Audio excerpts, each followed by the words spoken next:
Então vamos lá. Boa noite a todos, sejam bem-vindos. Antes de tudo, eu queria aqui noticiar a vocês que recebemos aqui um aviso de um dos nossos alunos, o Marco Veloso, que informa de um colega de vocês, um aluno aqui do COF, que foi ameaçado de morte por um professor da universidade, não sei se é da Universidade Federal de Goiás ou Universidade Federal de Goiás. Mas nós não temos mais detalhes, ô Marco, você por favor nos envie. Você pode aproveitar a segunda parte, onde vocês enviam perguntas. Você podia nos mandar mais detalhes sobre isso, qual é o nome do aluno, qual é o nome do professor, qual é o motivo dessa ameaça e ver o que nós podemos fazer para ajudar. Tá? Muito bem, então vamos lá. Essa semana eu queria continuar com aquele tema da gnoseologia, mas alguns acontecimentos durante a semana me inclinam a voltar um pouco ao tema do negócio da escola de Frankfurt, porque apareceu um artigo num site chamado Pragmatismo Político, que na verdade é comunismo político, não tem nada a ver com pragmatismo, nem sei por que adotaram este nome,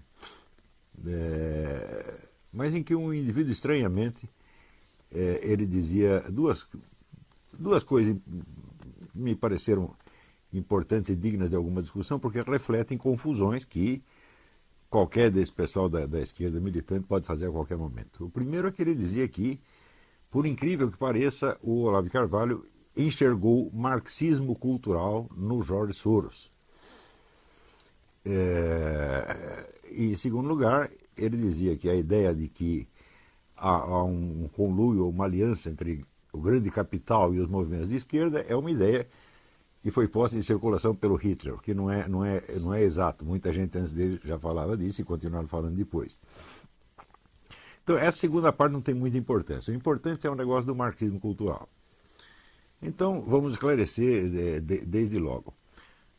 O seu Jorge Soros, até hoje, ninguém sabe qual é a ideologia dele e qual é exatamente o alvo que ele está visando com todos os seus empreendimentos. Essa é uma questão muito confusa, mas uma coisa eu garanto para vocês, marxismo cultural não é. Não é, e eu nunca disse que fosse, nem poderia ter dito. Se nós perguntamos como que as pessoas, um indivíduo pode chegar a fazer esta confusão, nós temos que remontar a própria questão, vamos dizer, da ideologia. O que é uma ideologia? A ideologia começa sendo, vamos dizer, definida por Karl Marx como um... Não foi Karl Marx que colocou a palavra em circulação, foi Napoleão Bonaparte, né, que falava com desprezo do les idéologues, que eram pessoas que defendiam propostas políticas de uma maneira aparentemente coerente, mas sempre baseado, vamos dizer, num grupo ativista, numa corrente que não era só de ideias, mas que visava de algum modo alcançar o poder e que raciocinava em função, então, dos objetivos desse grupo. Karl Marx definia a ideologia como um vestido de ideias em torno de uma ação concreta visando a objetivos muito materiais, muito precisos, e em função de um interesse de classe determinado.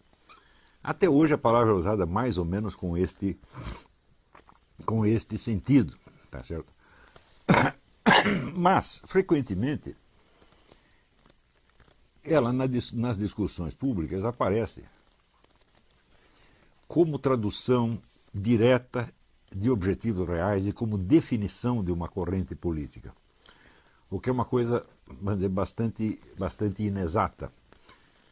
Por exemplo, as pessoas perguntam, você acha que o Lula é comunista? Então a minha pergunta é o seguinte, o que é o sujeito ser comunista? Em que consiste exatamente isso?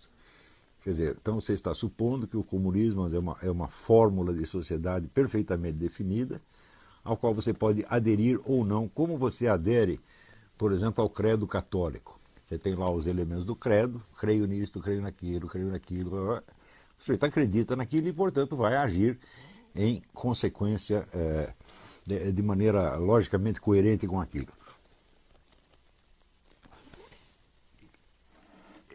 E é claro que esta visão é tremendamente ingênua.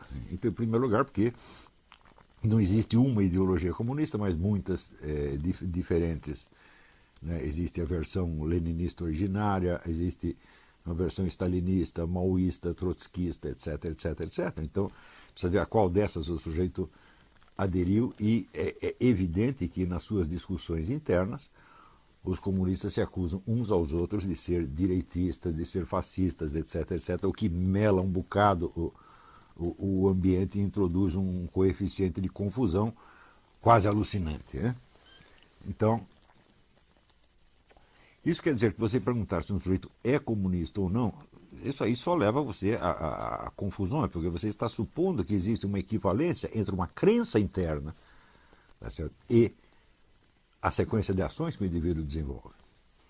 Tá certo? Mas, em primeiro lugar, se nós encostássemos um personagem como Lula ou Dilma na parede e lhe pedíssemos para ele expor qual é a ideologia marxista, ele não saberia fazer isso. Quer dizer, não tem conhecimento, nem vamos dizer, integração de consciência, integração de atenção para poder explicar uma coisa dessa.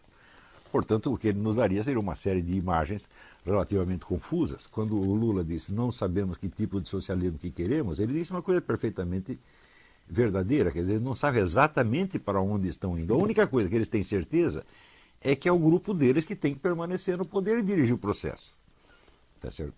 O que esse grupo vai fazer é uma coisa que é tão indefinida que pode passar desde a ideia de um governo de transição, ou seja, de um governo de acordos, como o próprio Lula disse, logo depois da sua primeira eleição. Ele deu uma entrevista à La Nación dizendo que, em função das circunstâncias, eles tinham sido obrigados a fazer aliança com setores social-democratas e até direitistas, mas que isto seria mais tarde jogado fora. O fato é que não foi jogado fora até agora. Está muito difícil jogar fora. Então, se vocês me perguntarem, o Lula tinha realmente a intenção, vamos dizer, de transcender essas alianças e implantar no país um socialismo? Eu não sei e ele também não sabe. Né? Porque, simplesmente, ele não sabe quanto tempo ele vai durar. Ele não sabe quanto tempo ele vai ter nas suas mãos os meios de ação para isso. Então, o que é certo é que o indivíduo sabe o que ele está fazendo no momento.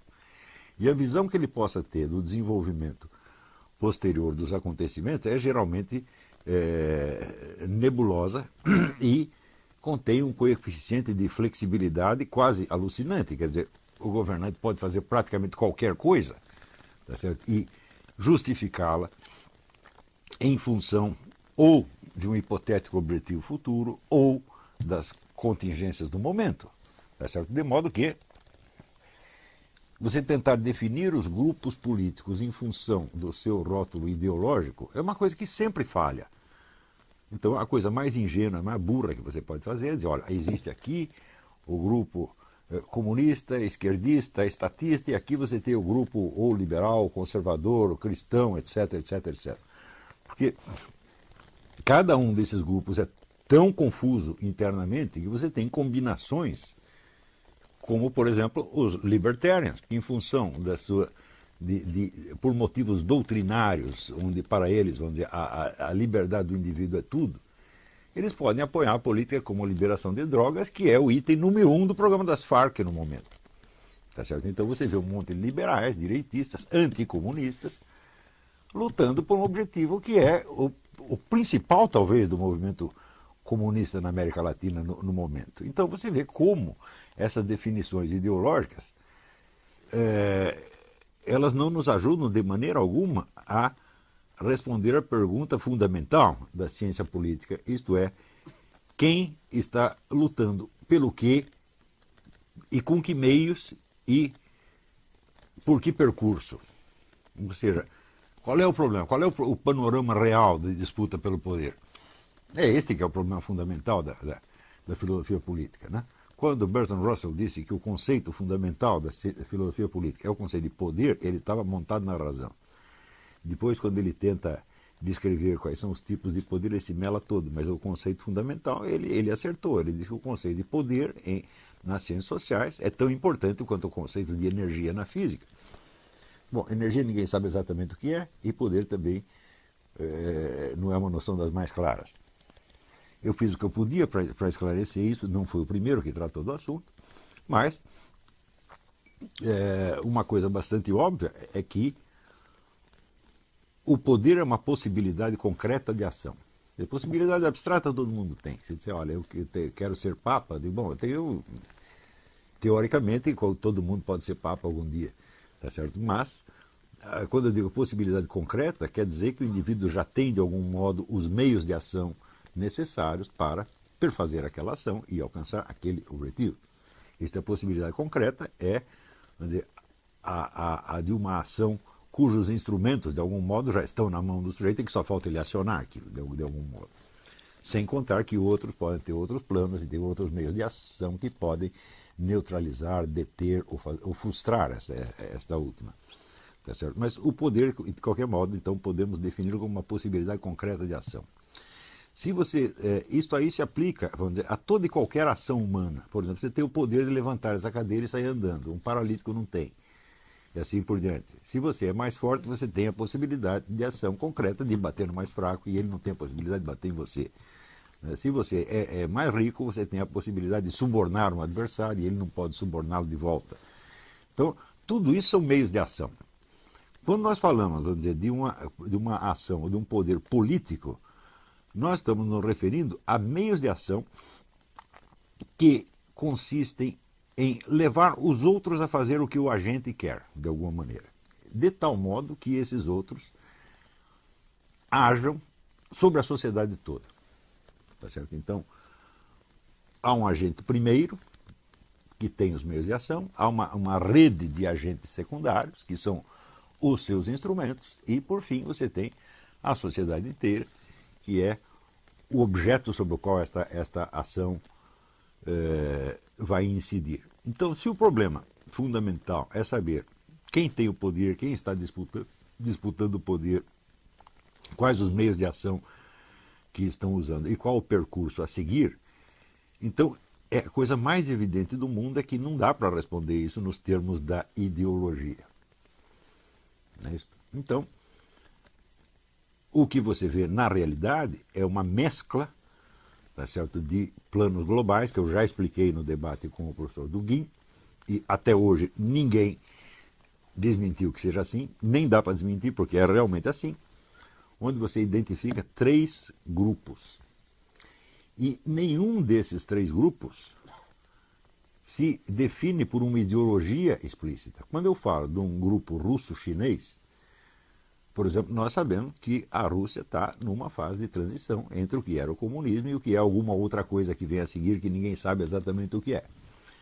Do mesmo modo, na China, você tem um esquema de poder que ainda é o mesmo do tempo do Partido Comunista, mas que agora se apoia sobre uma economia francamente capitalista. Então você tem um regime socialista com uma economia capitalista, tá certo?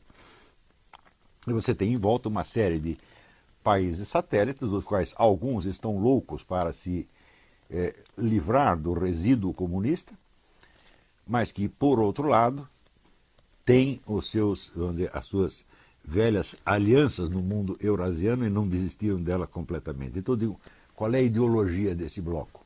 Hã? Se alguém me disser, eu dou um doce para quem disser qual é a ideologia.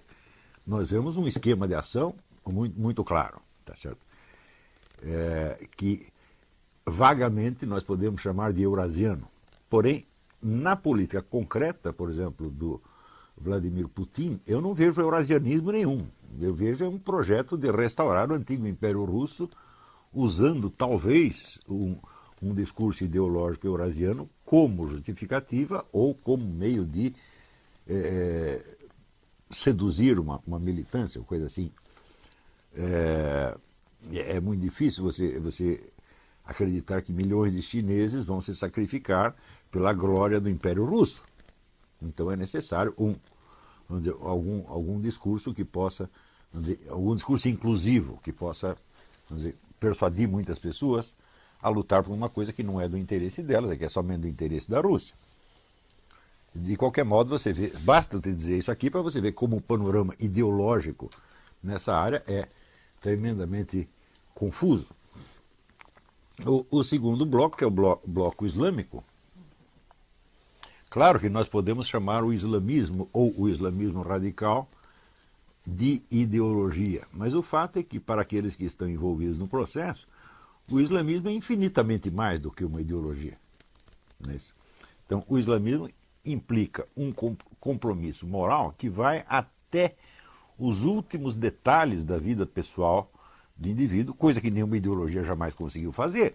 Se eu disser para você, olha, existe uma maneira islâmica de escovar os dentes, existe uma maneira islâmica de limpar o bumbum depois que você defeca, tá certo? Me mostra algum partido político que chegou, vamos dizer, a moldar a vida dos seus militantes até esses detalhes. Isso é absolutamente inconcebível. Então, é claro que uma concepção civilizacional e religiosa abrangente como o Islã vai infinitamente além do que nós poderíamos denominar ideologia, tá certo? Mais ainda, existem várias ideologias que coexistem dentro do Islã e que, na luta pelo sucesso mundial do Império Islâmico, convergem e colaboram. Quer dizer, você tem desde pessoas que se dizem extremamente conservadoras, né?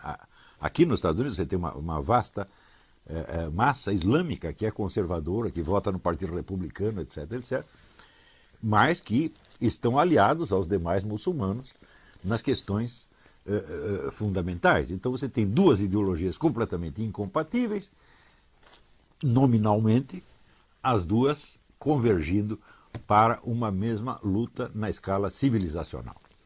E, finalmente, o terceiro bloco, que é o bloco que nós chamamos ocidental, o globalista, né? Bom, aí nós temos uma definição um pouco mais geral dos seus objetivos, mas que também vão muito além de uma ideologia. Ou seja, uma ideologia, ela é necessariamente um discurso que você prega às massas, de modo a obter, vamos dizer, a adesão consciente e deliberada dessas massas. Por exemplo, você quer o socialismo, você quer a luta de classes para derrubar os malditos capitalistas e instaurar a sociedade sem classe. Ah, eu quero, então eu vou aderir a esta coisa aqui. Quando você vê o esquema globalista, ele não tem nada disso. Você não tem aqui um programa globalista claro e inequívoco que seja oferecido às multidões para que elas possam aderir à coisa. Ao contrário, você tem todo um leque de discursos ideológicos diferentes, dirigidos a grupos diferentes, que aderem em função dos interesses específicos do seu grupo. Feminista, gaysista, racialista, etc., etc. Quer dizer, são ideologias diferentes. Não é isso? E, para complicar um pouco mais as coisas, este grupo assimila uma parte do discurso islâmico e apoia, em certos pontos do globo, o avanço do islamismo, ao mesmo tempo em que, numa escala geopolítica, apoia também as iniciativas militares para conter a expansão do poder islâmico. Então, como definir essa imensa complexidade desse esquema de ação com um rótulo ideológico simplório? Então, é por isso que você dizer que o Jorge Soros, por exemplo, é um marxista cultural, falou, esse é absurdo dos absurdos, eu nunca disse isso.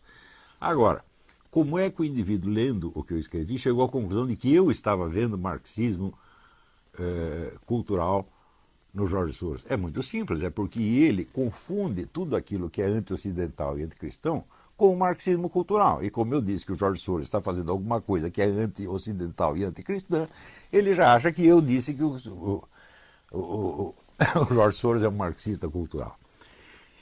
Muito bem, do ponto de vista mais específico ligado à Escola de Frankfurt, é muito importante você distinguir qual é, vamos dizer, a perspectiva de futuro que orienta as escolhas e as ações de várias pessoas com níveis de consciência completamente diferentes. Se você pega um filósofo, e não há como negar que, pelo menos os fundadores da Escola de Frankfurt eram filósofos no sentido estrito da coisa, quer dizer, tinham algum domínio da técnica filosófica, alguns deles eram homens de uma cultura monumental, que receberam, vamos dizer, melhor que a educação europeia podia lhes dar naquele momento, e que inclusive receberam na juventude uma influência profunda do judaísmo e do cristianismo. Ou seja, conheciam o judaísmo profundamente, conheciam o cristianismo bastante, tá certo? E estavam tentando responder a questões que seriam os de um filósofo judeu ou cristão na mesma época. Quer dizer, eles estavam interessados em coisas que também interessavam, digamos, a um Louis Lavelle ou a um Franz Rosenzweig, para dar um exemplo de um filósofo cristão e de um judeu. Isso quer dizer que o objetivo desses homens não era nenhuma mudança política imediata. Eles não estavam interessados em militância. Ao contrário, um dos compromissos fundamentais da Escola de Frankfurt foi não se meter com o Partido Comunista de maneira alguma, tá certo? Embora pudesse haver alguma colaboração de parte a parte, tá certo? Os membros da Escola de Frankfurt, Horkheimer, Adorno, Leo Löwenthal, todos eles queriam preservar a sua liberdade intelectual, porque eles estavam interessados em questões filosóficas de verdade e não podiam assumir um compromisso de rezar segundo a cartilha de um marxismo vulgar que estava sendo disseminado para a Europa inteira e que era um alimento intelectual para retardados mentais. Eles não podiam se comprometer com isso. E se você comparar, por exemplo, você pega os escritos do Theodor Adorno sobre arte e depois você compara com o Manual de Marxismo-Leninismo do Otto Kuusinen, que era o texto oficial da União Soviética, então há uma distância que é mais ou menos como se fosse, sei lá, do Roger Scruton para o Paulo Giraldelli, né? A diferença de nível é essa. E quando eu digo que os camaradas eram filósofos de verdade, isso significa que eles estavam interessados nas questões mais profundas e mais difíceis, não só da filosofia no sentido acadêmico, mas da vida humana em geral. E, portanto, isso quer dizer que eles se defrontavam com o problema da morte e do objetivo último da existência. Todos eles se defrontaram com isso, né? Então, não eram militantes bocós, tá certo? Para quem o interesse por essas questões é um luxo burguês. Eles não eram isso de maneira alguma, tá certo? E acontece que eles tinham, de algum modo, o senso da eternidade. No início todos eles tinham, tá certo? Mas, por algum motivo, que é biográfico e deve ser estudado separadamente em cada caso,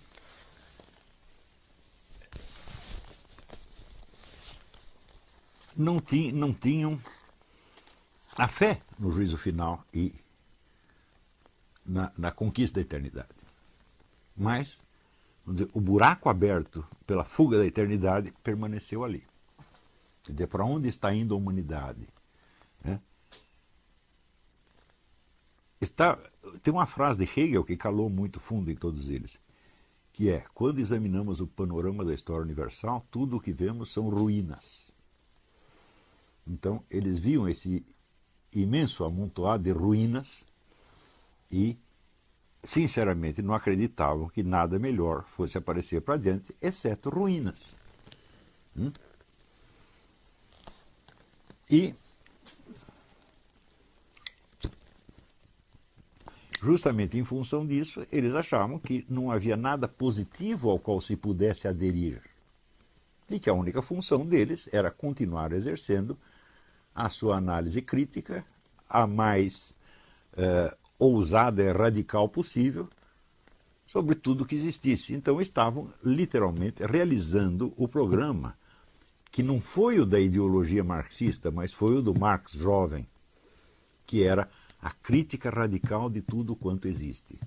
Ora, se você está empenhado na crítica radical de tudo quanto existe, você não está empenhado na construção do socialismo, porque você também não acredita em socialismo. O socialismo é apenas, vamos dizer, uma etapa a mais da grande autodestruição universal. Mas, como eles só viam autodestruição para tudo quanto é lado, eles acreditavam também no preceito de Hegel sobre o trabalho do negativo, quer dizer, aprofundando a autodestruição, aprofundando a crítica corrosiva, pode ser que surja alguma coisa mais interessante pela frente, ou pelo menos nos livramos, vamos dizer, daquela parte dos horrores que nós já conhecemos e sabemos como funciona. Então, coisas como, por exemplo, quando você fala, lê Herbert Marcuse, e ele fala da libertação do Eros, ele não está vendo isso como uma perspectiva utópica de que nós destruímos o capitalismo, então libera o Eros de todo mundo e todo mundo vai cair na gandaia e vai ser uma maravilha. Ele não era um idiota para pensar uma coisa dessa. A liberação do Eros fazia parte do mesmo processo de autodestruição e ele sabia disso. Mas, de algum modo, eles tinham assumido, vamos dizer, também o lema que foi, vamos dizer, do primeiro jornal onde Marx escrevia, que era Vorwärts, para diante, vamos para frente, vamos aprofundar a destruição e vamos, não sei o que vai dar. Esse é o espírito da escola de Frankfurt. E é evidente que isto dá um reforço muito grande a qualquer movimento político que esteja a fim de destruir alguma coisa. Porém, a liderança e a militância desses movimentos, em geral, acredita realmente que você realizando esta parte do programa, as coisas vão melhorar para alguém. Por exemplo, se você vê assim, a felicidade, né, apoteótica com que o deputado Jean Willis celebrou aquele primeiro e longo beijo gay numa novela da Globo outro dia, dá a impressão assim que aquilo é um anúncio da felicidade universal. Então, a escola de Frankfurt ajudou a produzir isso, ajudou de algum modo, só que a escola de Frankfurt não acredita que essa felicidade universal vai chegar, mas a militância pode acreditar. Então, vai usar elementos que saíram da escola de Frankfurt. Também é preciso ver que naquilo que se chama confusamente marxismo cultural, entra esse espírito corrosivo, negativo e nihilista, na verdade, da escola de Frankfurt, junto com o esquema gramsciano. Quer dizer, Gramsci não é um membro da escola de Frankfurt. Ele nunca teve uma colaboração direta com o pessoal da escola de Frankfurt e, certamente, o objetivo dele era implantar um regime socialista mesmo. Você vê naquelas... algo do espírito utópico, utopicamente esperançoso do movimento socialista, ainda está vivo no Gramsci.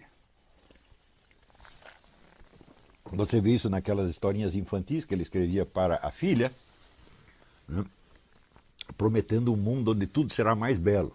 Então, quer dizer, ele não participa do estado de espírito analítico corrosivo da escola de Frankfurt. Né? Porém, esse estado de espírito pode ser usado para fins que são os da Revolução Cultural Gramsciana. Também uma coisa que converge com a outra, mas não é a mesma coisa. Tá certo? Por isso é que eu não gosto muito, embora eu mesmo tenha usado esse termo, a gente às vezes, claro, você não pode ter uma clareza terminológica inteirinha pronta de uma vez para todas. A gente vai percebendo as coisas mais aos poucos. Então, no início, quando você está arranhando um assunto, você usa os termos com que a coisa é designada no debate geral. E depois que você os examina. Isto faz parte da natureza da filosofia. Já expliquei para vocês. Isso é lição de Hegel. A dialética avança superando conceitos parciais ou até falsos. Mas você tem que usar os conceitos parciais porque são os únicos que você tem e são aqueles que são usados no debate público. Novamente, eu lembro que só existe uma dialética onde existe uma retórica antes. Então o que é uma retórica? É uma arte da persuasão. É uma maneira de induzir as pessoas a fazer algo que você quer que elas façam. Então, o argumento retórico ele não é verdadeiro nem falso, ele tem que ser persuasivo. Ele pode coincidir com a verdade, pode coincidir com o erro. A retórica não visa enganar as pessoas, mas também não visa lhes dizer a verdade. Então, visa apenas a induzi-las a uma determinada ação. Se não há uma multiplicidade, uma rede de discursos retóricos circulando na sociedade, a mente dialética não tem o que examinar, porque a dialética é a confrontação dos discursos retóricos contraditórios e a sua articulação e comparação em termos mais rigorosos para chegar ao quê? A uma proposta de ação? Não, para chegar a uma aproximação da verdade naquele debate. Então, é claro que todo exame dialético parte de termos usados retoricamente, que mais tarde, no curso do exame, você vai superar e jogar fora. Então você diz, mas antes você usava o marxismo cultural, agora você não usa mais. Mas isso é natural, isso é inevitável no exame filosófico, meu Deus do céu. Se eu não partir de conceitos parciais que estão circulando na discussão pública retórica, eu vou examinar o quê? Não é isso? Então, o dialético ele está perante os discursos retóricos como um juiz está perante os discursos das partes. Quer dizer, você vai ter que partir dos elementos que as partes lhe forneceram, contra ou a favor. É isso que você tem na mão. E no curso do exame você vai superando aquilo e você pode, chegar, a uma aproximação da verdade que confirma um dos lados, desmente os dois, confirma os dois, pode dar qualquer coisa, né? Então, o primeiro problema que eu vejo, né, no conceito de marxismo cultural, embora, repito, embora eu mesmo o tenha usado provisoriamente, é que a perspectiva gramsciana não é a mesma da Escola de Frankfurt. A Escola de Frankfurt nada tem de utópico. Eles não acreditam em nada. E quando propõem coisas como, sei lá, revolução sexual, etc., etc., para eles isso tem um caráter experimental. Que pode ser bom, pode ser ruim, tá certo? Mas em última análise só faz parte do processo de autodestruição e da produção de novas ruínas. Ao passo que em Gramsci existe ainda o forte elemento da esperança utópica. E quando se diz então que um sujeito é um marxista cultural, pode ser qualquer dessas duas coisas. Ele pode ser, vamos dizer, um verdadeiro nihilista destrutivo, como Herbert Marcuse, ou pode ser um utopista, tá certo? Como o nosso Jean Willis, que acredita num paraíso gay. Então eu digo, bom, mas evidentemente não é a mesma coisa. Então, o próprio conceito de marxismo cultural não basta para definir ninguém, tá certo? Em termos, vamos dizer, do conteúdo, seja do seu discurso ideológico, seja da lógica real das suas ações. A gente sempre tem que distinguir as duas coisas. E sempre dois níveis de discurso. Você tem um discurso puramente ideológico, que é para os militantes, as massas, em geral um discurso de autojustificação, e você tem a lógica interna da ação, que não é um discurso para as multidões, embora não seja necessariamente secreto. Ele é um segundo nível, que é, vamos dizer, a articulação e o planejamento das ações de uma maneira a mais racional possível. Você nota esse contraste, por exemplo, se você examina a propaganda do PT e os discursos dentro do Foro de São Paulo. Não são a mesma coisa, evidentemente, nem poderia ser. Os discursos nas assembleias internas do próprio PT. Então, a simples existência desse duplo nível torna inviável você descrever as correntes em luta nos termos da sua, aspas, ideologia. Quer dizer, o discurso ideológico ele já é ambíguo por sua própria natureza e também é necessário levar em consideração esta regra que existe em todos os partidos comunistas desde a fundação do primeiro deles, que é o seguinte: o Partido Comunista sempre tem uma fachada pública e tem um comando clandestino. Quer dizer, o comando é sempre clandestino. Isso é regra geral. Por quê? Porque o partido pode estar na legalidade, tá certo? Mas não se sabe quanto tempo vai durar essa legalidade. Amanhã ou depois pode dar um golpe militar, uma coisa assim, e você está na ilegalidade. Então, se você expuser todos os seus mecanismos, você vai estar totalmente vulnerável. Então, sempre tem que ter uma parte mais reservada, tá certo? E é claro que a ideologia faz parte só da primeira camada, da camada popular. A lógica interna das ações pode ser uma coisa tão alucinantemente diferente da ideologia que um ingênuo vendo de fora pode achar até que aquilo é traição. Então, por exemplo, todas essas alianças que o PT fez, né, nós podemos perguntar assim, o PT fez as alianças em público tendo um plano secreto de depois jogar fora os seus aliados e tomar o poder total, ou ao contrário, prometeu à militância que mais tarde ia jogar fora os aliados burgueses, tá certo? Mas por dentro sabia que não ia poder se livrar deles de maneira alguma e queria apenas se consolidar no poder com aliados e tudo, como está até hoje, aliás. Né? As duas coisas são verdade ao mesmo tempo. Ou seja, é a mesma coisa que você dizer, o partido não sabe exatamente o que ele vai poder fazer. Então, para uns ele promete uma coisa, para outros promete a coisa contrária, e ele está fazendo, na verdade, está fazendo as duas. Porque isso é o que o cenário real da ação permite. Então, agora, como, vamos dizer, o papel aceita qualquer coisa e a tela de computador também aceita qualquer coisa, então você tem milhares de bobocas, tá certo? Pessoas, em geral jovens, sem experiência, sem leitura, tá certo? Que se metem a analisar coisas e falam com, vamos dizer, com uma autoridade aparente. Por quê? Porque a coisa mais fácil do mundo é você imitar a linguagem que, para o seu público, parece a linguagem de uma autoridade. E sobretudo no Brasil, o brasileiro é tremendamente mimético. Não é isso? Então, isso evidentemente cria uma confusão e nos obriga, às vezes, à pior e mais difícil das discussões, que é aquilo que na retórica antiga já chamava-se o genus admirabile. O que é o genus? Veja, tem vários gêneros de discurso retórico, e um deles chamava-se genus admirabile, por ser o mais difícil, que é o quê? É o discurso feito para um juiz inepto, o juiz que não compreende o que você está dizendo.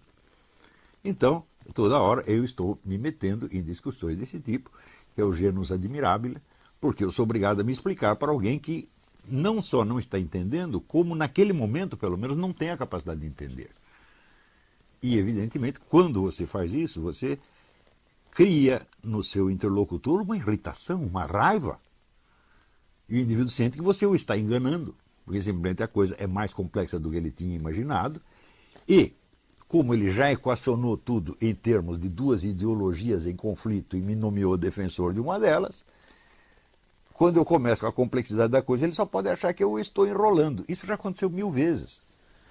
Tá certo? Mas, vamos dizer, esse é, na verdade, o problema, talvez o problema mais sério do Brasil. Quer dizer, é uma camada imensa de pessoas ineptas e que tomaram partido de alguma coisa na qual elas acreditam.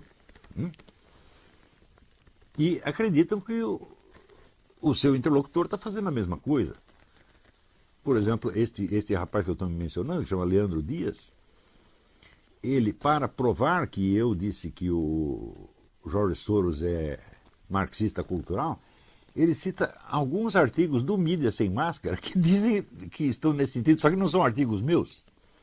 Por que ele pensa isso? Porque ele acredita que o Mídia Sem Máscara é um jornal como os jornais do Partido Comunista, onde tudo é escrito de acordo com o consenso. Você reúne, o pessoal discute qual é a linha, e daí todo mundo escreve dentro da mesma linha. Ele acha que é assim, mas o fato é o seguinte, os artigos do Mídia Sem Máscara, eu jamais os leio antes de ser publicado. Eu não tenho a menor ideia do que as pessoas vão escrever ali.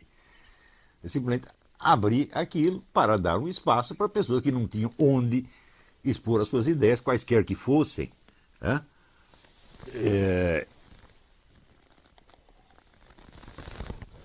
Então, eu falo, bom, no Mídia Sem Máscara, quando você tem uma impressão de pluralismo, não, o pluralismo existe mesmo, ele é real, ele não é uma camuflagem de uma linha secreta que nós estamos defendendo. Tá certo? Mas até essa complexidade já pode parecer excessiva para determinados interlocutores que estão acostumados. Olha, aqui temos nós com a nossa classe proletária, na qual não tem proletário nenhum, e do outro lado tem a classe burguesa, onde também não tem burguês nenhum, e eu defendo essa ideologia, ele defende aquela ideologia. Bom, isso faz parte, evidentemente, da discussão retórico-publicitária vulgar e não tem absolutamente nada com aquilo que eu estou querendo fazer. Quer dizer, eu estou fazendo um esforço monstro, gastando todos os meus neurônios para ver se eu entendo realmente o que está acontecendo, quem está lutando pelo quê e no que vai dar isso pelos próximos anos. E tentando formar um grupo de pessoas para que se capacitem para fazer esse tipo de análise. Por quê? Se você não tem numa sociedade de 200 milhões de habitantes como o Brasil, se você não tem pelo menos 50 pessoas capazes de fazer essa análise, o país está ferrado. Aquilo vai ser um jogo de cabra cega, como está sendo no momento. É isso? Onde, veja, por um lado as pessoas se queixam de que estão sendo submetidas a um governo totalitário, e por outro lado se queixam de que está tudo um caos. Digo, mas se está tudo um caos, quer dizer que ninguém manda. E se ninguém manda, então não pode ser totalitário.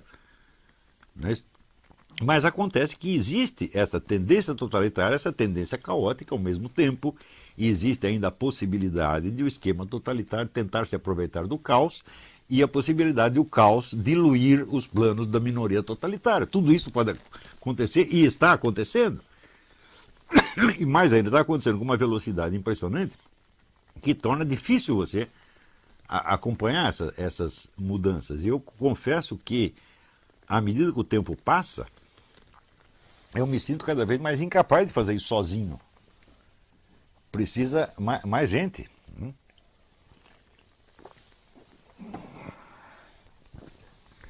Então, isso quer dizer que na análise dessas coisas, vamos dizer, o mais estrito realismo em todos os detalhes é a coisa absolutamente necessária. E o desejo de você se autodefinir e de defender os seus valores e de persuadir pessoas só pode atrapalhar. Por exemplo, tem um monte de pessoas conservadoras, cristãs, etc., etc., que usam esse conceito de marxismo cultural, mas de uma maneira evidentemente confusa. O que para fins de propaganda do seu grupo pode funcionar, mas para fins de orientação na realidade não funciona de maneira alguma. Então, claro que eu aceito todos esses discursos como, vamos dizer, expressão dos desejos e valores magoados e ofendidos de certas comunidades. Mas nós, como estudantes da coisa, não podemos nos deixar iludir por isso de maneira alguma. O sujeito diz, não, nossa luta é contra o marxismo cultural. Eu digo, peraí, eu estou falando que tem 3 esquemas globalistas, cada um deles é enormemente múltiplo e confuso na sua identidade, e nós temos que nos orientar no meio disto. Tá certo? Se perguntar contra que você está, fala, estou contra os 3, evidentemente.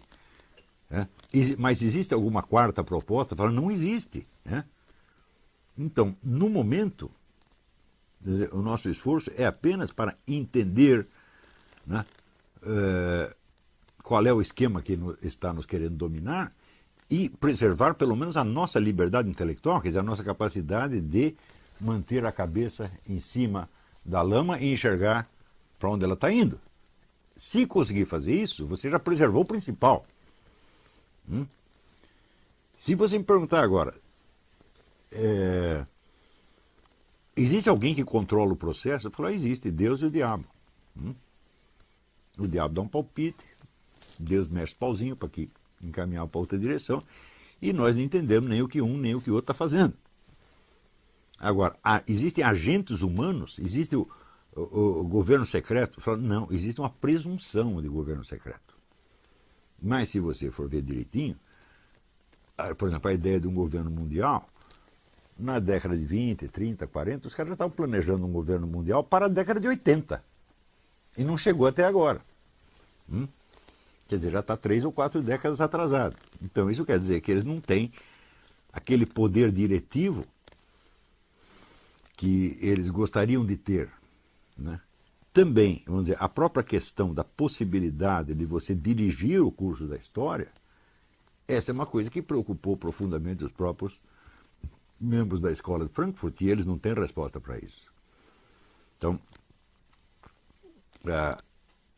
veja, você ter poder sobre determinadas pessoas é uma coisa, e você ter poder sobre o curso das coisas é outra completamente diferente. Nem sempre aquele que domina muitas pessoas tem o poder de determinar o curso das coisas. Né?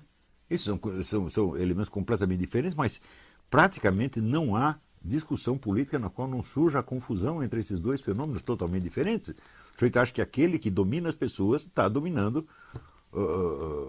dominando o processo. Eu digo, isso é inteiramente absurdo. Né? Mas, na verdade, quando você vê os discursos de autojustificação desses grupos globalistas, eles se esforçam ao mesmo tempo por dar a impressão de que dirigem o processo e por dar a impressão de que eles nem existem. Então, só de você se orientar no meio desta contradição já é uma coisa terrível. Por exemplo, você vê, quase que diariamente, você vê discursos de que não, nós temos agora problemas de escala global que não podem ser resolvidos nas esferas das respectivas soberanias nacionais, portanto, nós temos que acabar com as soberanias nacionais e governar tudo desde a ONU. Os caras dizem isso e no instante seguinte, se você fala de governo global, eles riem na sua cara. Ele está dizendo governo global, isso é teoria da conspiração. Então, quer dizer, existe uma confusão, em parte proposital, tá certo? E em parte uma confusão autêntica que está na própria cabeça deles, porque você imagina que a cabeça de um agente globalista que se pergunta até onde nós temos o poder de dirigir essas coisas. Ele também não sabe. Né? Por exemplo, se vocês lerem o livro The Windswept House, o livro do Malachi Martin, né? Ele mostra como já nas décadas de 80, 90, havia a ideia de diluir a identidade própria da Igreja Católica e transformar a Igreja Católica numa espécie de gerência geral das religiões. Uma espécie de unidade transcendente das religiões administrada desde Roma. Essa era a ideia. E, agora imagine que você é o Papa. E os caras te propõem isto. Eu digo, muito bem, você pode, num primeiro momento, ficar escandalizado, falar, não, eu sou o Papa da Igreja Católica, só a Igreja Católica tem os meios de salvação, eu não quero misturar a minha igreja com essas falsas religiões, ou falsas revelações. Isso é um lado, isso existe. Por outro lado, ele diz, bom, aqui nós temos duas opções. Ou eu aceito essa brincadeira, ou eles jogam todas contra nós e acabam com a gente. E existe sempre a possibilidade de eu assumir este jogo e virar a mesa depois. Ou seja, ganho todo mundo para a Igreja Católica. Existe essa possibilidade também. O que você faria se fosse Papa? Eu, graças a Deus, não sou Papa e eu não estive com esse problema na minha mão e não tenho como resolvê-lo. Mas eu vejo que os analistas da questão não são capazes sequer de se colocar esta dúvida que evidentemente esteve na cabeça de todos os papas desde João 23. Daí também a nossa dificuldade de analisar as declarações do Papa presente. Tá certo? Se você perguntar o que ele quer, fala, não tenho a menor ideia do que ele quer. Mas eu acho que ele também não tem. Mas ele não é burro, ele tem assessores, ele tem todo, vamos dizer, a gama dos dados inteiro está na mão dele, e algum esforço ele deve estar fazendo para entender isso. E para desenvolver alguma linha de ação.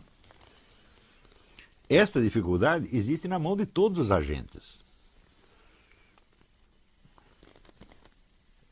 Qualquer que seja o caso, os nomes das correntes ideológicas nunca servem para você descrever um curso de ação real, embora eles sejam um componente inevitável. Porque tem gente que, quando a coisa fica um pouco confusa, ele diz, não existe mais esquerda nem direita, não existe mais comunismo. Claro que existe.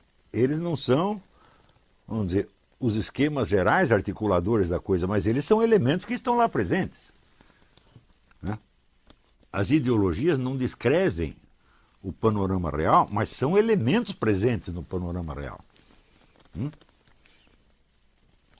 Então, vamos dizer, o desejo urgente de se autodefinir, de tomar partido, eu entendo que é um desejo legítimo, sobretudo da parte de representantes de grupos que foram ofendidos, ou que são perseguidos, etc. Tudo isso é moralmente legítimo, tá certo? Mas intelectualmente tudo isso não significa nada. E eu certamente não fiz este curso para criar mais militantes do que quer que seja, nem mesmo das causas mais nobres do universo. Né?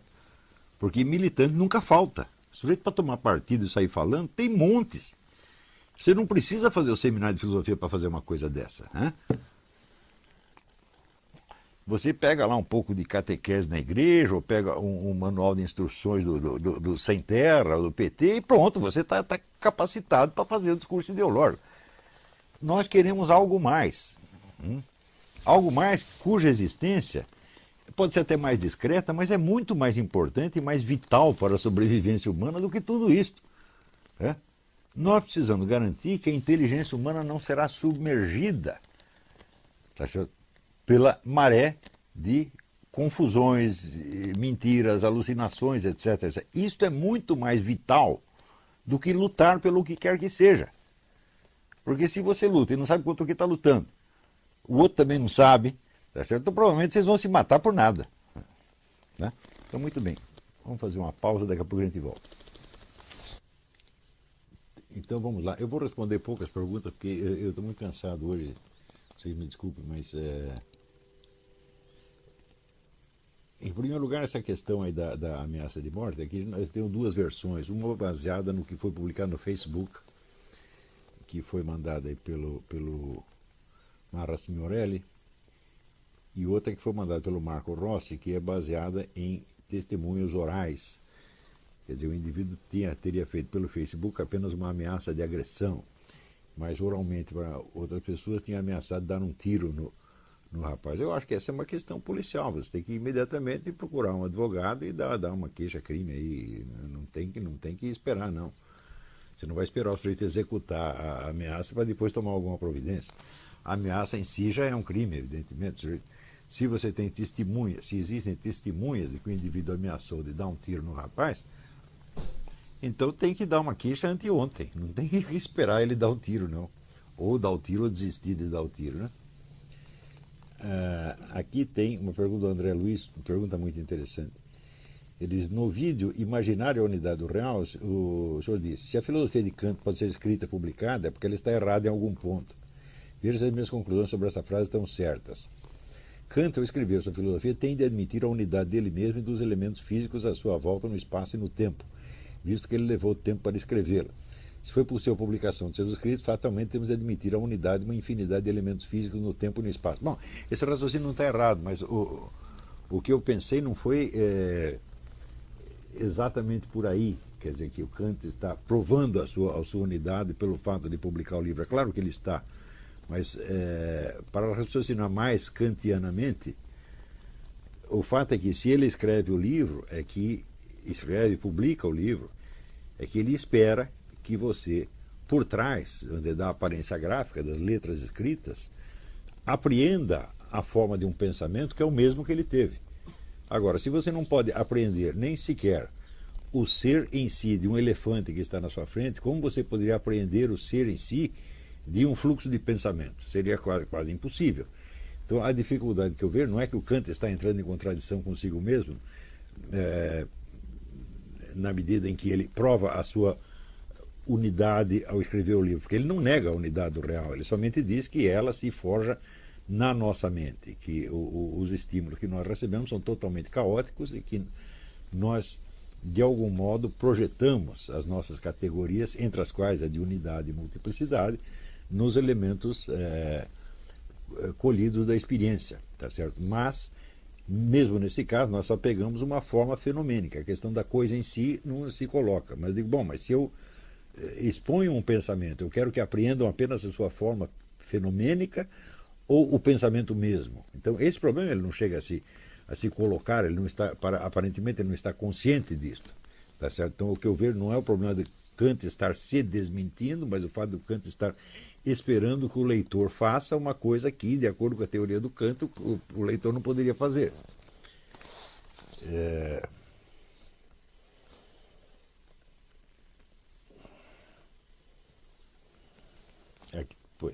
Depois eu passo a falar sobre a imaginação e sobre como ela articula os dados dos sentidos no mundo. o senhor aí não está repetindo o que o Kant disse, que o mundo é construído dentro de nós. Bom, é evidente que a imaginação faz um trabalho de articulação dos dados do real. A diferença entre o que eu estou dizendo e o que o Kant diz é que ele diz que esta unidade existe somente para a imaginação. Tá certo? Ou seja, ele parte do sujeito cognoscente como se este fosse, vamos dizer, o centro da questão. E eu me pergunto o que me possibilitou ser um sujeito cognoscente, o que me possibilitou ter as categorias de percepção e de pensamento que eu tenho. E eu vejo que tudo isso aí já tem, na sua raiz, uma relação com o mundo físico que nos rodeia. Ou seja, as nossas categorias de pensamento não estão no nosso cérebro. Aliás, se fala que está no cérebro, o cérebro também é apenas uma parte do mundo físico e é uma percepção que eu mesmo tenho do meu mundo físico, de maneira que a coisa entra num círculo vicioso. A imaginação faz sim esse trabalho, mas você não articula as coisas pela pura força da sua imaginação. Você joga sempre com elementos que você colheu do próprio mundo exterior. Por exemplo, as direções do espaço. Tá certo? Se as direções do espaço fossem somente uma forma da nossa percepção, então elas poderiam ser somente percebidas, quer dizer, você não poderia se deslocar efetivamente dentro delas. Tá certo? Elas aqui se deslocariam dentro de você de alguma maneira. Então essa é uma das partes que eu acho que no Kant está muito mal explicado a coisa. Mas a função articuladora e unificante da imaginação eu não posso negar, porque isso é o óbvio dos óbvios. Ele diz, daí o senhor diz que não é possível ter um conhecimento intuitivo da unidade do real, mas uma demonstração por absurdo. Bom, de fato é possível ter uma demonstração por absurdo, mas a demonstração pouco significa. Eu acredito que a unidade do real ela é um pressuposto de qualquer conhecimento que você tenha. Tá certo? Então, ela não pode ser um objeto de conhecimento na medida que é um pressuposto. Ou seja, você pode reparar nela de maneira transcendental, como diz o Kant, quer dizer, você retroage sobre a experiência, examina as condições da experiência e vê que essa unidade do real está dada lá. Não como uma categoria de pensamento, mas como um traço inerente ao próprio mundo externo que, por assim dizer, imprime em nós essas categorias, como imprime as direções do espaço. As direções do espaço são uma coisa que tem que ser, vamos dizer, aprendida desde a infância. Você tem que adaptar o seu corpo a um esquema espacial dentro do qual ele se move. Tá certo? E não somente um esquema que está na sua mente. Né? Então, a possibilidade de você articular o seu movimento, né, com as direções do espaço prova que elas não são apenas uma forma da nossa percepção. Elas são também uma forma da nossa percepção, mas não podem ser só isso.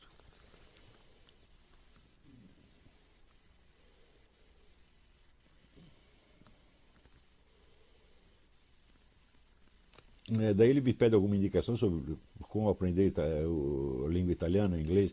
Bom, eu sempre sugiro o método Pimsleur, P-I-M-S-L-E-U-R. Eu acho o melhor método de aprendizagem de qualquer idioma. Agora, eu acredito que para você importar isso aí para o Brasil, sempre você vai ter algum imposto de importação, vai sair um pouco mais caro do que se você estivesse aqui. Mas de qualquer modo não é assim, nenhum absurdo. Você pode ir comprando fase por fase do curso. Né?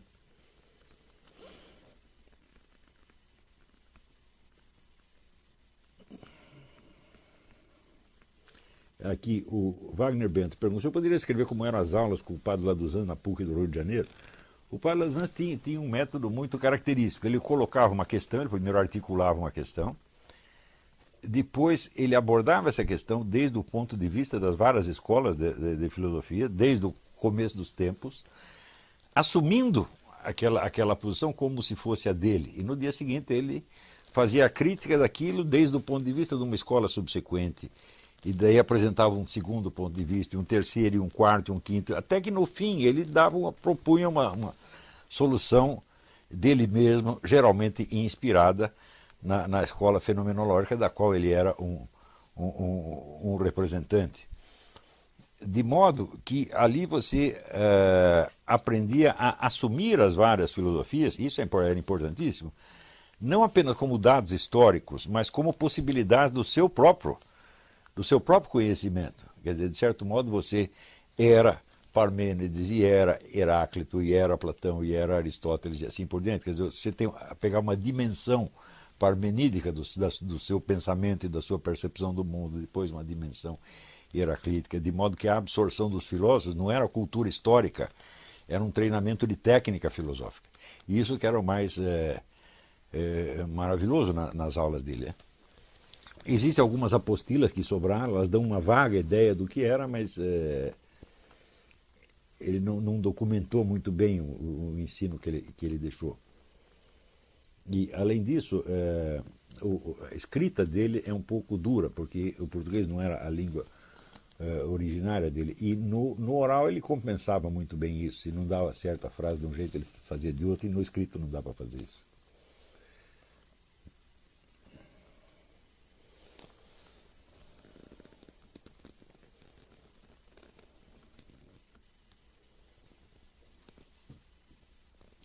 Eduardo Prieto. Sou aluno de curso de filosofia, não tem muito tempo, estou começando minha monografia de final de curso que irá tratar sobre a invasão da esquerda no meio cultural. Irei abordar os anos 64 até mais ou menos a eleição do Lula. Isso é muito vasto. Eu sugiro que você pegue um pedacinho enorme. E ele queria saber se eu podia recomendar algum livro. Posso recomendar uma multidão de livros. Mas quem tem estudado já isso, com o objetivo de fazer, não um projeto tão abrangente, mas uma coisa mais específica, é o Silvio Grimaldo. Então eu recomendo que você entre em contato com ele. A bibliografia disso ela é imensa, mas você não tem nenhuma obra de conjunto sobre isso. Se você procurar, por exemplo, uma história da esquerda guerrilheira, você tem o livro do Luiz Mir, tá certo? E sobre a militância esquerdista na cultura, você tem um livretinho da Heloísa Buarque de Holanda. Existem muitos outros livros sobre isso, mas todos eles só valem como documentos. Quer dizer, nenhum livro científico que você possa tomar como base. Você tem muitas narrativas de porta-vozes da esquerda. O próprio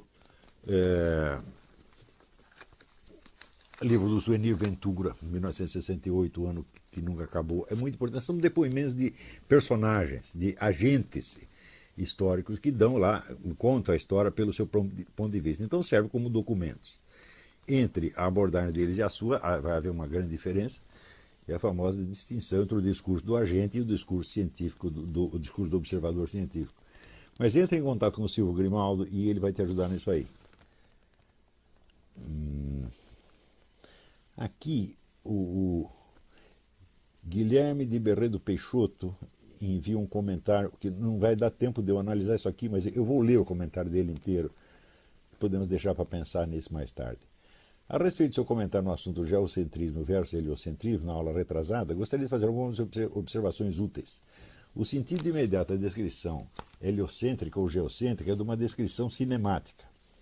Cinemática é pura descrição de um movimento sem levar em conta as forças que estão por trás desse movimento. É o mapeamento do movimento. Então, no contexto da física, dizer que a Terra gira em torno do Sol é dizer algo sem sentido, pois falta referência. Está correto, pois, dizer que a Terra gira em torno do Sol em relação ao Sol. É óbvio que, então, não é nem um pouco menos correto afirmar que o Sol gira em torno da Terra em relação à Terra. As duas afirmações são corretas e não se contradizem, de modo que, se considerarmos esse escopo puramente cinemático, geocentrismo e heliocentrismo são verdadeiros simultaneamente. Creio que é natural dar razão ao heliocentrismo sempre que adotarmos outra camada de significado diferente do aspecto cinemático. Nesse sentido, ambas as concepções, heliocentrismo e geocentrismo, são definidas nos seus aspectos dinâmicos. Quer dizer, a dinâmica vai em contra às forças que geram o movimento. Para efeitos de simplicidade matemática, é conveniente adotar sempre o Sol como sistema de referência. Em outras palavras, é o Sol e não a Terra a referência mais adequada a ser tomada. Também é o Sol a referência mais adequada a ser tomada do ponto de vista da mecânica newtoniana. A mecânica newtoniana é formulada através de leis que tomam como referência um referencial inercial. Referencial inercial é aquele em relação ao qual um corpo pequeno e livre de qualquer influência externa permanece em repouso ou em movimento retilíneo uniforme. Na prática é impossível achar um referencial inercial, mas isso é outro assunto. Para efeito da descrição do sistema solar, o Sol se aproxima muito mais de um referencial inercial do que a Terra, isso é óbvio. Só que a mecânica newtoniana já foi superada pela relatividade geral. Então há também esse novo aspecto a ser adotado no enfrentamento dessa questão. Um dos princípios fundamentais da relatividade geral é a invariância por transformações gerais de coordenadas. Isso significa, em linguagem simples, que o referencial inercial não tem nenhum privilégio na descrição dinâmica de um fenômeno. Todos os referenciais são equivalentes. Em suma, de acordo com a teoria mais moderna sobre o sistema solar, já consagrada pelas observações, etc., dizer que a Terra gira em torno do Sol não é rigoroso e definitivamente mais correto do que dizer que o Sol gira em torno da Terra. Existem todos esses, não vai dar para comentar muito isso aqui, mas existem todos esses problemas. A questão é terrivelmente espinhosa. Quer dizer, o sujeito tomar o heliocentrismo como se fosse um dogma é uma coisa inteiramente absurda, né? E também o fato de você dizer, bom, se não existem provas suficientes de uma teoria, também não quer dizer que essa teoria seja errada, né? Você vê, por exemplo, só para dar um exemplo, quando Einstein propôs, isso é coisa que pouquíssima gente sabe, quando Einstein propôs a constância da velocidade da luz, ele não sabia que isso existia. Ele escreve, eu não lembro a frase literal, mas era mais ou menos o seguinte. Ele diz, eu proponho isso nem mesmo como uma hipótese, mas como uma decisão de livre vontade. Ou seja, eu determino que a velocidade da luz é igual sempre e que ela é a constante. E daí vamos ver o que dá, vamos fazer o cálculo baseado nisso para ver se dá certo. Depois, mais tarde, apareceram meios de medir isso e viram que aquilo era realmente assim. Mas ele não sabia, né? Então, em ciência, todas essas coisas podem acontecer. Quer dizer, o próprio sujeito não tem prova da sua teoria e ele enuncia assim mesmo, mas depois aparecem as provas. Tá certo? Então, bom, eu só li isso aqui para dizer que você receber de maneira emocional uma afirmação como essa é coisa realmente de gente analfabeta que não acompanha as discussões, né? Muito bem, eu acho que hoje eu vou parar por aqui, tá?